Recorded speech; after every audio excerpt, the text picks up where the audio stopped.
ওনারা রীতিমতো আমাদেরকে বলেছি যে আপনারা পর্দা নিকাব এগুলো পড়তেই পারবেন না। তাহলে কি ব্যাপারটা এরকম দাঁড়ানো না যে হাতে ব্যথা, তার জন্য আমি হাতটাই কেটে ফেলে দিলাম? সমস্যাটা এতদিন আমাদের এটাই ছিল যে আমরা বিষয়গুলো নিয়ে সামনে আসিনি।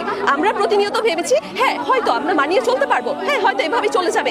এই যে ছাড় প্রতিনিয়ত আমরা দিয়ে চলেছি, এই ছাড় দিতে দিতেই কিন্তু আজকে এটা এত বড় আকার ধারণ করেছে।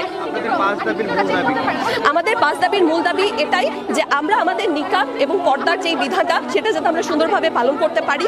এবং তারা যেরকম বলছে যে আমাদের আইডেন্টিফিকেশনের যে সমস্যা, এই আইডেন্টিফিকেশন তো কোনো এখন ইস্যু হওয়ার কথা না। ডিজিটাল বাংলাদেশ আমরা বলছি, তো ডিজিটালাইজেশনের তো অনেক কিছু আছে, অনেক প্রযুক্তি ব্যবহার করে আজকাল আমরা আইডেন্টিটির যেই রিকগনাইজ করার যে ব্যাপারটা সেটা আমরা করতে পারছি। আমাদেরকে এখানে নারী কর্মকর্তারা নেই, আমাদের নারী শিক্ষকরা নেই, তারা চাইলে কিন্তু সহজেই এই শনাক্তকরণের কাজটি করতে পারেন। এমন তো না যে প্রতিনিয়ত ক্লাসে বসে আমাদেরকে প্রত্যেক দিন করে শনাক্ত করতে হবে। তারা কি বলেছে, ভাইবা প্রেজেন্টেশন এই সময়গুলোতে। তো যদি শনাক্ত করতেই হয়, তারা একটা সাইডে একটা কর্নারে রেখে সেই নারীর পর্দা মেনটেন করেই কিন্তু পর্দার অধিকার যাতে ক্ষুণ্ণ না হয় সেটা রক্ষা করেই কিন্তু তারা এই শনাক্তকরণের কাজটি করতে পারে। আমার বোনেরা, আপনারা অনেক সম্মানিতা, নিজেদের সম্মান সম্পর্কে সচেতন হন।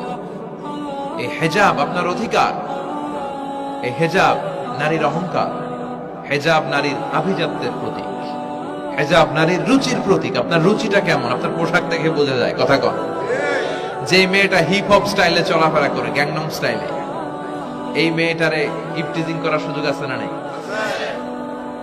কিন্তু যে হেজাব মেনটেন করে যেই নারীরা চলে, এদেরকে দেখলেই একটা সম্মান চলে আসে। সুবহানাল্লাহ পড়ে।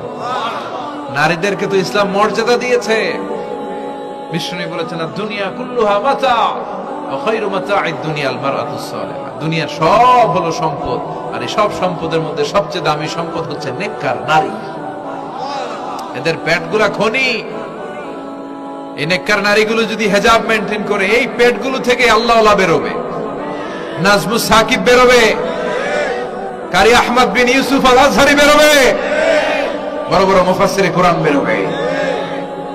আর যদি হেজাব না করে, জি বাংলা স্টার জলসা নিয়ে মশগুল হয়ে থাকে, হ্যাঁ, টেন্ডারবাজ, চাঁদাবাজ, ডাকাত, এগুলো বেরোবে।